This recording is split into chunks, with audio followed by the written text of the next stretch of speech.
Vamos a repasar también por qué en la comunidad de Juan hay una tendencia, hay una realidad de un antagonismo profundo contra los judíos.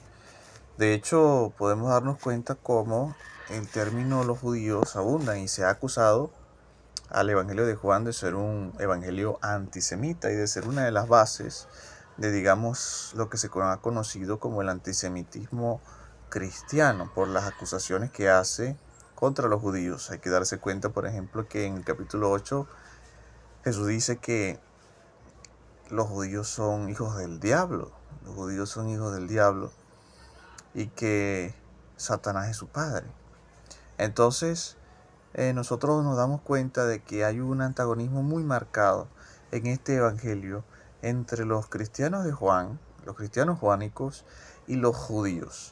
¿Por qué se da este antagonismo tan marcado y por qué hay una diferenciación tan grande? Porque si nosotros nos podemos saber, en realidad, tanto Jesús como los primeros seguidores de Jesús del capítulo 1 son judíos y de origen judíos. Es decir, Jesús en el fondo es un judío de su tiempo, históricamente hablando. Solamente después se puede decir que uno considera a Jesús como un cristiano, pero históricamente Jesús podría haberse considerado, y de hecho históricamente es así, como un judío.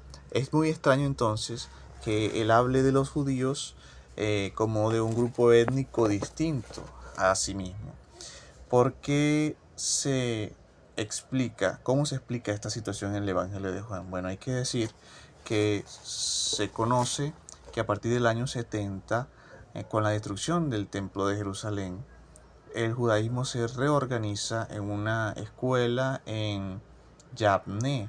Y esta nueva escuela en Yavne es especialmente hostil contra los cristianos porque en ese momento los cristianos no se habían diferenciado totalmente de los judíos, sobre todo por cuestiones cristológicas. Hay que darse cuenta que en el fondo también en el cristianismo pues había una cristología, lo que se conoce como una cristología más baja, que consideraba a Jesús como quien cumplía con las expectativas mesiánicas, pero que aún no era totalmente explícito en considerarlo como Dios, a pesar de que ya en este Evangelio se nos va a dar afirmaciones claras acerca de la divinidad de Jesucristo, y al final ha sido la teología que ha aceptado a la iglesia, pues entonces al principio esta mezcla entre los cristianos judíos con el judaísmo de la sinagoga hacía que cuando en Yamné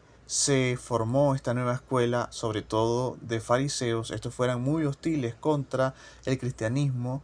¿Por qué? Porque, entre otras cosas, tenían que cerrar filas ante un judaísmo que se había visto herido de muerte, y por lo tanto todo aquello que sonara sospechoso, todo aquello que sonara a herejía de los judíos, entonces ellos iban a tratar de apartarlo. Y así es como en una de las bendiciones que se pronunciaban al final de las oraciones de la sinagoga, se pide a Dios que maldiga a los minin, que van a ser considerados como los herejes. Y para grandes estudiosos, estos pueden estar haciendo referencia a los cristianos que aún vivían unidos a la sinagoga. Vamos a encontrar, por ejemplo, en el capítulo 9 ya una separación oficial, una expulsión entre la sinagoga y los cristianos. Y por lo tanto, podemos darnos cuenta cómo si los cristianos se separan del judaísmo, pues hay un problema legal. ¿Por qué? Porque al final el judaísmo era tolerado por la religión romana del culto al emperador, y los judíos no estaban obligados legalmente a dar culto al emperador. Pero entonces si los cristianos, sobre todo los cristianos juánicos en este caso, se separaban oficialmente de los judíos y eran considerados por los mismos judíos como una secta distinta a ellos, pues entonces empezaban a ser sospechosos como en contra, como personas que no iban a dar culto al emperador y que a la vez no eran judíos y que por lo tanto tenían que estar sometidos a la ley de dar culto al emperador, lo que iba luego a causar problemas y así luego iban a ser acusados por el Imperio Romano como personas que no iban a dar culto al emperador y que por lo tanto eran merecedoras de la muerte, porque esa era la ley romana en ese momento.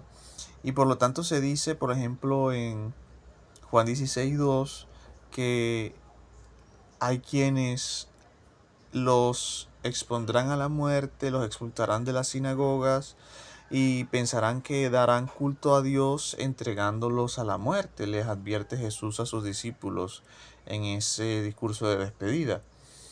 Entonces se piensa que los judíos participaban indirectamente en las ejecuciones de los cristianos al delatarlos frente a las autoridades romanas. Y entonces así es como hay un antagonismo tan fuerte entre la comunidad joánica y por lo tanto el Jesús joánico, que por supuesto que se traslada el lenguaje de la comunidad joánica, se le traslada a boca de Jesús.